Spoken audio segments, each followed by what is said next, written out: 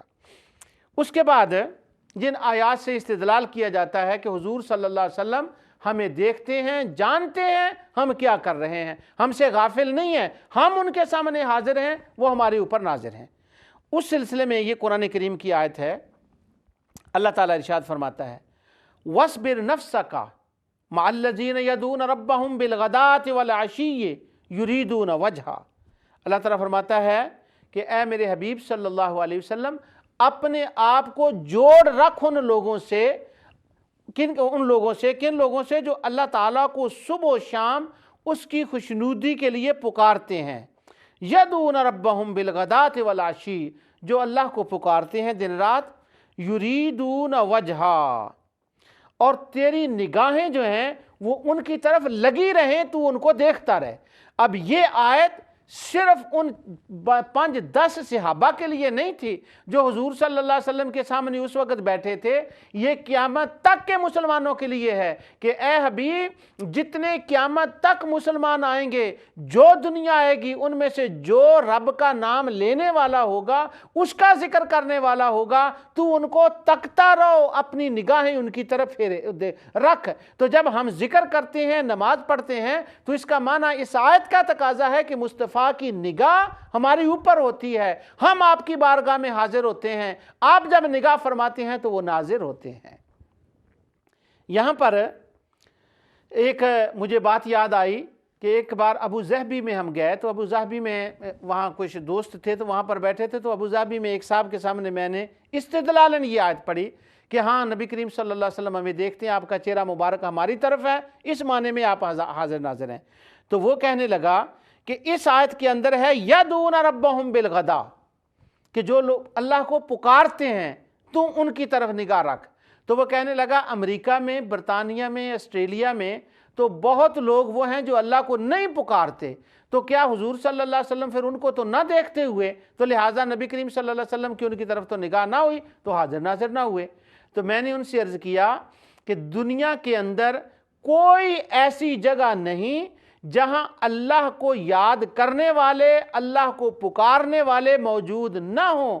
اگر انسان وہاں نہ ہوں تو وہاں اللہ کی ان لیونگ مخلوقات خدا کو پکارنے والی موجود ہوتی ہے۔ تو جو بھی اللہ کو پکارتا ہے، مصطفیٰ کی نگاہ ان کی طرف ہوتی ہے، تو اللہ تعالیٰ ان کا مشاہدہ فرماتا ہے۔ شہید، لفظ شہید کو شہید اس لیے کہتے ہیں کہ وہ دیکھ کر اللہ کے حضور گواہی دیتا ہے۔ ایک تفسیر ابن کثیر کے اندر اس آیت کی تفسیر میں ایک واقعہ ہے، لکھا ہے کہ جب یہ آیت نازل ہوئی کہ وہ لوگ جو اللہ تعالیٰ کو دن رات پکارتے ہیں، تو اپنے آپ کو ان کے ساتھ جوڑ لے۔ جب یہ آیت نازل ہوئی تو حضور صلی اللہ علیہ وسلم اپنے گھر سے باہر نکلے، فرمایا میں ایسے لوگوں کو دیکھتا ہوں کہ وہ کون لوگ ہیں جو اس حال میں رہنے والے ہیں اس وقت، یعنی اس وقت کی بات ہو رہی ہے۔ تو جب حضور باہر تشریف لائے تو آپ گلی میں گئے تو وہاں کچھ صحابہ تھے، ان کے بال بکھرے ہوئے تھے اور پرانے کپڑے انہوں نے پہنے ہوئے تھے، وہ اللہ تعالیٰ کا ذکر کر رہے تھے۔ تو حضور صلی اللہ علیہ وسلم ان کے ساتھ جا کر بیٹھ گئے اور اللہ کی بارگاہ میں عرض کیا، یا اللہ تیرا شکر ہے کہ تو نے آیت نازل فرمائی اور اسی وقت مجھے وہ لوگ دکھا دیا اور میری امت میں تو نے پیدا کیے جن لوگوں کا کہ تو نے اس آیت میں ذکر کیا ہے۔ تو ایسے وہ لوگ جو اللہ والے زیادہ ہوں، ان کی طرف ہر وقت نگاہ مصطفیٰ رہتی ہے۔ باقی رہا یہ مسئلہ کہ جو اللہ کا ذکر نہیں کرنے والے، اس آیت میں یہ ہے کہ ان کی طرف محبت اور کرم کی نگاہ ہے۔ یہ معنی نہیں ہے کہ دوسروں کی طرف نگاہ نہیں ہوتی، یعنی ان کی طرف محبت کی نگاہ رکھ۔ جیسے قرآن میں اللہ تعالیٰ سورہ محمد کے اندر آیت 11 میں فرماتا ہے ذالک بان اللہ مولی الذین آمنوا، اللہ تو مولا ہے مومنین کا، وَأَنَّ الْكَافِرِينَ لَا مَوْلَى لَهُمْ، اور اللہ کافروں کا مولا نہیں ہے۔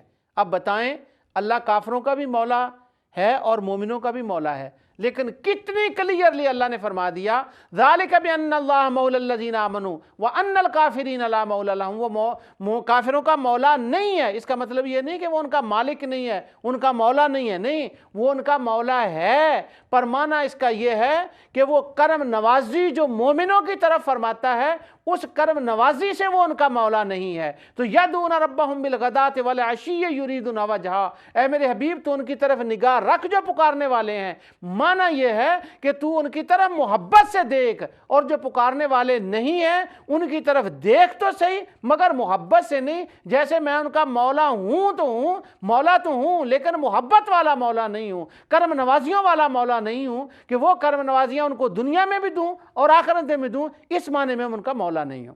تو ابوظہبی میں جب میں نے ان کو ذالک بان اللہ مولا الذین آمنوا وان الکافرین لا مولا لہم کی آیت تلاوت کی تو وہ کہنے لگے ہاں یہ بات کچھ سمجھنے میں آتی ہے، بہرحال اس کے بارے میں کوئی سوچوں گا، خدا جانتا ہے کہ انہوں نے اس کے بارے میں بعد میں کیا سوچا ہو۔ اس کے بعد سورہ آل عمران کی آیت 101، یہ آیت قیامت تک کے لیے ہے۔ اللہ تعالیٰ فرماتا ہے وَكَيْفَ تَكْفُرُونَ وَأَنْتُمْ تُتْلَى عَلَيْكُمْ آيَاتُ اللَّهِ وَفِيكُمْ رَسُولُهُ، تم کیسے انکار کر سکتے ہو، تم پر اللہ کی آیتیں تلاوت کی جاتی ہیں، وَفِيكُمْ رَسُولُهُ، اور رسول تم میں موجود ہے، وَفِيكُمْ رَسُولُهُ، اور رسول تم میں موجود ہے۔ تو ہم پر اللہ کی آیتیں بھی تلاوت کی جاتی ہیں اور رسول بھی ہم میں موجود ہے، اپنی اس شان کے مطابق جو شان اللہ عز و جل نے ان کو عطا فرمائی ہے۔ اسی طرح سورہ حجرات کی آیت نمبر 7 میں ہے، اللہ تعالیٰ فرماتا ہے وَاعْلَمُوا أَنَّ فِيكُمْ رَسُولُ اللَّهِ، لوگو جان لو اللہ کا رسول تم میں موجود ہے۔ اب اللہ فرمایا کہ اللہ کا رسول موجود ہے، تو جب وہ اللہ کا رسول موجود ہے تو الحمدللہ ہمیں اس کو ماننا چاہیے، اس کو شرک کہنے کی کیا بات ہے۔ ہاں جس طرح اللہ ہے اس شان کے مطابق نہیں، اللہ اپنی شان کے مطابق ہے، رسول اللہ صلی اللہ علیہ وسلم اپنی شان کے مطابق ہیں۔ وہ خالق ہو کر حضور موجود نہیں، مخلوق ہو کر مصطفیٰ محبوب خدا ہو کر موجود ہیں، اور موجود کا بھی معنی میں نے پہلے 12 مرتبہ بتا دیا ہے۔ آگے اللہ تعالیٰ حضور صلی اللہ علیہ وسلم کی کائنات کے اندر موجودگی اور آپ کا ان کو کائنات کو دیکھنا اور آپ کا اپنی شان کے مطابق موجود ہونا، یعنی وہاں ہے لیکن نگاہ پوری کائنات کے اوپر ہے۔ سورہ مومن کے اندر آیت 7 میں ملائکات کا اللہ تعالیٰ نے ذکر فرمایا کہ الذین یحملون العرش ومن حولہ یسبحون بحمد ربہم، کہ وہ ملائکہ جو اللہ تعالیٰ کے عرش کو اٹھائے ہوئے ہیں وہ کیا کرتے ہیں، یسبحون بحمد ربہم، وہ اللہ تعالیٰ کی تسبیح بیان کرتے ہیں، ویؤمنون بہ، اور اس پر ایمان لاتے ہیں، ویستغفرون للذین آمنوا، اور مومنوں کے لیے وہ دعا کرتے ہیں۔ کیا کہتے ہیں؟ ربنا وسعت کل شیء رحمتا وعلما، وہ کہتے ہیں یا اللہ تیری رحمت بہت وسیع ہے اور تیرا علم بہت وسیع ہے، اس نے ساری کائنات کو گھیرا ہوا ہے تیری رحمت نے۔ اب ملائکہ کہتے ہیں تیری رحمت ہر جگہ ہے، تیری رحمت نے کائنات کو گھیرا ہوا ہے۔ تو اب خدا نے دوسری جگہ ارشاد فرمایا سورۃ انبیاء 107 میں کہ وہ رحمت ہے کیا؟ فرمایا وما ارسلناک الا رحمتا للعالمین، وہ میرا حبیب محمد مصطفیٰ رحمت ہے جو پوری کائنات کو وسیع ہے۔ اللہ کی رحمت مصطفیٰ کی صورت میں اللہ تعالیٰ نے عنایت فرمائی، حضور کا وجود اللہ تعالیٰ کی رحمت ہے۔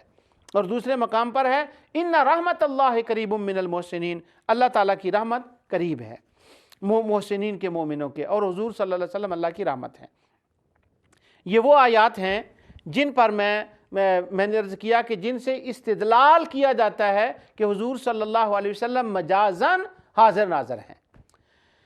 النبی اولی بالمؤمنین من انفسہم، اللہ تعالیٰ فرماتا ہے کہ بے شک میرا محبوب، میرا نبی قریب ہے مومنوں کی جانوں کے۔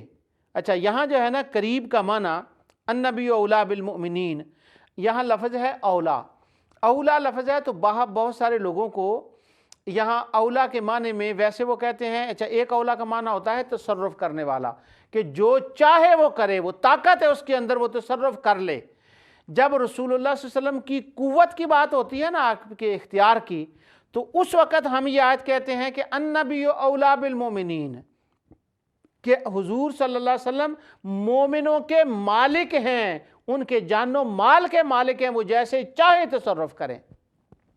تو خوارج علماء کہتے ہیں نہیں نہیں نہیں نہیں، اولا کا معنی مالک نہیں ہوتا، مالک تو صرف اللہ ہے، تصرف کرنے والا تو صرف اللہ ہے، تو پھر اولا کا معنی کیا ہے؟ وہ کہتے ہیں اس کا معنی ہے قریب ہیں، کہ نبی کریم صلی اللہ علیہ وسلم جب صحابہ کو نماز پڑھاتے تھے تو وہ صحابہ کے ساتھ رہتے تھے، تو یہ معنی ہے کہ وہ مومنوں کے قریب ہیں، یعنی جب وہ کیا جائے تو یہاں اس وقت یہ معنی نکالا جاتا ہے۔ کیوں یہ حضور صلی اللہ علیہ وسلم قریب کا معنی کہاں سے نکالا؟ ہاں جی ہاں، قرآن میں ہے نا، اِنَّ أَوْلَى النَّاسِ بِإِبْرَاهِيمَ لَلَّذِينَ اتَّبَعُوا هَٰذَا النَّبِيَّ، ابراہیم کے وہ لوگ قریب ہیں جو اس نبی کی اتباع کرتے ہیں، تو اولا کا معنی تو قریب ہوا۔ سبحان اللہ، جب اولا کا معنی قریب ہوا تو النبی اولا بالمؤمنین من انفسہم کا معنی یہ ہوا کہ رسول اللہ صلی اللہ علیہ وسلم مومنوں کی جانوں سے بھی زیادہ ان کے قریب ہیں، یعنی فزیکلی جسمانی نہیں بلکہ ان کے اوپر ان کی نگاہ رہتی ہے۔ آگے اللہ تعالیٰ ارشاد فرماتا ہے سورہ انفال کی آیت 33، وَمَا كَانَ اللَّهُ لِيُعَذِّبَهُمْ وَأَنْتَ فِيهِمْ وَمَا كَانَ اللَّهُ مُعَذِّبَهُمْ وَهُمْ يَسْتَغْفِرُونَ، اور اللہ تعالیٰ فرماتا ہے کہ خدا ایسا کبھی نہیں کرتا کہ ان لوگوں کو عذاب دے جبکہ تو ان کے اندر وَأَنْتَ فِيهِمْ، تو ان کے اندر موجود ہو، یعنی امت محمدیہ کے اوپر مجموعی طور پر اکٹھا ساری امت کے اوپر عذاب نہیں آتا۔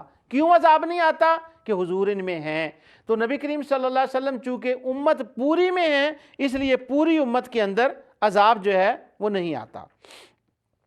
حضور صلی اللہ علیہ وسلم کے حاضر ناظر ہونے کی ایک تمثیل علماء دیتے ہیں، وہ کہتے ہیں کہ اللہ تعالیٰ نے حضور صلی اللہ علیہ وسلم کے بارے میں جو فرمایا ہے نا، وَدَاعِيًا إِلَى اللَّهِ بِإِذْنِهِ وَسِرَاجًا مُنِيرًا، کہ وہ سراج منیر ہیں، چمکتا ہوا چراغ، سورج ہے چمکتا ہوا، تو سورج کہیں ہے اور مقام پر ہے سورج، لیکن اس کی شعائیں کہاں تک ہیں؟ پوری دنیا میں ان کی شعائیں جاتی ہیں۔ اسی طرح حضور صلی اللہ علیہ وسلم جیسے سورج کی مثال ہے کہ اللہ تعالیٰ فرماتا ہے حضرت سورہ نوح کے اندر کہ وَجَعَلَ الْقَمَرَ فِيهِنَّ نُورًا وَجَعَلَ الشَّمْسَ سِرَاجًا، کہ بے شک ہم نے بنایا قمر کو اور سراج کو نور اور چمکتا ہوا سورج کو چمکنے والا بنایا، چمکتا ہوا چراغ بنایا، تو اب سورج جو ہے اس کو سراج فرمایا۔ اسی طرح نبی کریم صلی اللہ علیہ وسلم کو وَدَاعِيًا إِلَى اللَّهِ بِإِذْنِهِ وَسِرَاجًا مُنِيرًا، ان کو اللہ تعالیٰ نے سراج منیر فرمایا، یعنی ہیں وہ مدینے میں لیکن آپ کی نگاہیں پوری دنیا میں ہیں، جس طرح سورج کسی اور مقام پر ہے پر اس کی شعائیں پوری دنیا میں ہیں، اسی طرح رحمت للعالمین کی رحمت للعالمینی پوری دنیا میں ہے، ان سب کو ملاحظہ فرما رہے ہیں، ان کے اوپر وہ ناظر ہیں۔ آگے ایک جو علماء استدلال کرتے ہیں اس مسئلے کے اوپر وہ یہ ہے کہ اللہ تعالیٰ فرماتا ہے، یہ قرآن کریم میں بہت سے مقامات پر ہے لیکن میں صرف ایک آیت پڑھتا ہوں، میرا خیال میں قرآن کو اگر کھولے تو شاید ہر صفحے کے اوپر آپ کو یہ الفاظ نظر آتے ہیں، وَإِذْ، اور اس کا مطلب ہوتا ہے وَإِذْ قَالَ رَبُّكَ لِلْمَلَائِكَةِ إِنِّي جَاعِلٌ فِي الْأَرْضِ خلیفہ، اللہ تعالیٰ فرماتا ہے یاد کرو اس وقت کو، اذکر، اس کے اندر اذکر ہوتا ہے، یاد کرو اس وقت کو کہ جب تیرے رب نے یہ ملائکہ سے فرمایا کہ بے شک میں ایک خلیفہ بنانے والا ہوں۔ اب یاد کرو، تو یاد کس چیز کو کیا جاتا ہے؟ جس کا پہلے علم ہو لیکن اس سے ذرا توجہ اس طرف ہو، ہٹی ہوئی ہو، یا توجہ بھی ہو اور اس کو دوبارہ یاد کرانا مقصود ہو کسی بات کی وجہ سے، اس کو کہا جاتا ہے اذ۔ اب اللہ تعالیٰ نے فرمایا وَإِذْ نَجَّيْنَاكُم مِّنْ آلِ فِرْعَوْنَ، یاد کرو اس وقت کو جب ہم نے موسیٰ علیہ السلام کو اور ان کی قوم کو فرعون سے نجات عطا فرمائی، یاد کرو، وہ ہزاروں سال پہلے ہو چکا ہے لیکن اللہ فرما رہا ہے یاد کرو۔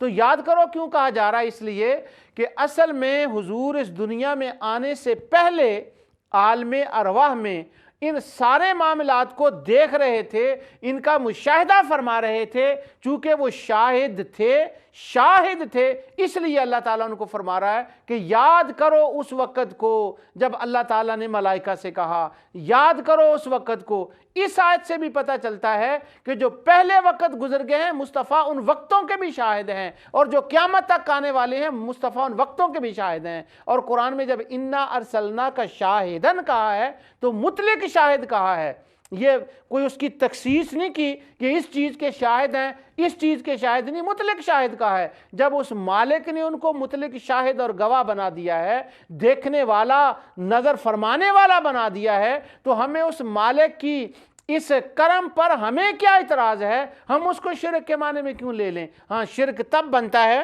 کہ نعوذ باللہ من ذالک جب وہ اللہ کی طرح اس کو مانا جائے۔ ایک آیت اور ہے کہ وَإِذْ أَخَذَ اللَّهُ مِيثَاقَ النَّبِيِّينَ، اللہ تعالیٰ فرماتا ہے دنیا میں آنے سے پہلے کہ یاد کرو اس وقت کو کہ جب میں نے تمام انبیاء سے تیرے لیے وعدہ لیا تھا کہ جب یہ محمد رسول اللہ صلی اللہ علیہ وسلم دنیا میں آئیں گے تو ان پر ایمان لانا، ان کی تصدیق کرنا۔ اس وقت کو یاد کرو۔ اب عالم ارواح کا یاد کرایا جا رہا ہے، حضرت آدم کا، حضرت موسیٰ کا، ہر جگہ کا یاد کرایا جا رہا ہے۔ تو اس کا معنی یہ ہے کہ رسول اللہ صلی اللہ علیہ وسلم ان سارے معاملات کو جانتے تھے اور ان کے اوپر شاہد تھے۔ اب بعض جو اہل علم خوارج ہیں ان کے ذہن میں بعض سوالات اٹھ رہے ہیں کہ یہ کہہ رہا اس وقت بھی تھے، اس وقت بھی تھے، حالانکہ قرآن میں تو آتا ہے وَمَا كُنْتَ لَدَيْهِمْ إِذْ يُلْقُونَ کہ تم فلاں وقت نہیں تھے۔ وہ انشاءاللہ میں اگلی نشست میں تمام آیات جو ہیں وہ پڑھوں گا، لیکن اگر کوئی اس نشست کو نہ سنے تو کم از کم اتنا ضرور ذہن میں رکھ لے کہ وَمَا كُنْتَ لَدَيْهِمْ کے مخاطب حضور ہی ہے، کہ اللہ حضور کو ہی فرما رہا ہے کہ تو نہیں دیکھ رہا۔ یا قوم بھی ہو سکتی ہے، یا امت بھی ہو سکتی ہے، یا کوئی اور بھی ہو سکتا ہے۔ آگے سنیے، کہتے ہیں کہ ایسے بہت سے مقامات پر نگاہ میں رکھنا یہ صرف اللہ کی شان ہے، اور کوئی اس کو اپنی نگاہ میں نہیں رکھ سکتا، دیکھ نہیں سکتا۔ اگر یہ مان لیا جائے کہ اللہ تعالیٰ کی ذات کے سوا کوئی اور بہت سے مقامات کو دیکھ رہا ہے، با یک وقت دیکھ رہا ہے، ملاحظہ کر رہا ہے، اس کے سامنے حاضر ہے سارا اور وہ اس کے اوپر ناظر ہے، یہ شرکیہ عقیدہ ہے۔ اللہ کے سوا یہ چیز، یہ قوت کسی کو حاصل نہیں۔ ہاں، ذاتی اصلاً اللہ کے سوا کسی کو حاصل نہیں، مگر اللہ چاہے تو اپنی مخلوق میں سے کسی کو عطا فرما دے۔ وہ سخی ہے اور وہ سب سے بڑا سخی ہے۔ جب وہ سخاوت فرماتا ہے تو وہ اپنی شان کے مطابق سخاوت فرماتا ہے۔ یہاں یہ اس آیت کی میں متعدد بار مختلف طریقوں سے تلاوت کر چکا ہوں، آج میں اس آیت کی اور اس طرح سے تلاوت کر رہا ہوں۔